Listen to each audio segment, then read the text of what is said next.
इंद्रियों की कामना दास्ता का कारण होती है। बाज मेरा 19वां गुरु है। जिस प्रकार मांस के एक टुकड़े के लिए कई शिकारी पक्षी एक साथ मांस पर टूट पड़ते हैं और परस्पर लड़ते हैं, ठीक वैसे ही भौतिक सुखों की होड़ संघर्ष आमंत्रित करती है। मेरी 20वीं गुरु एक कन्या है यदु।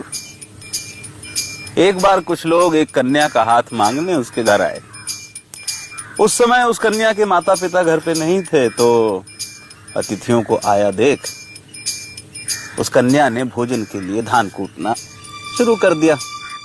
अब धान कूटते समय उस कन्या के हाथ में पड़ी चूड़ियां बजने लगी।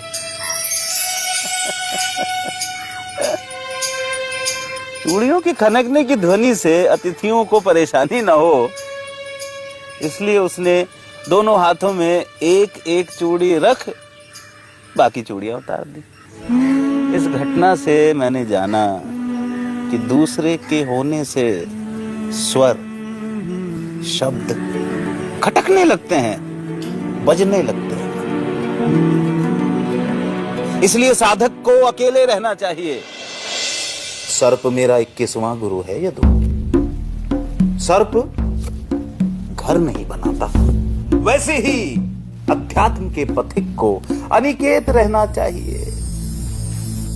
मकड़ी मेरी 22वीं गुरु है।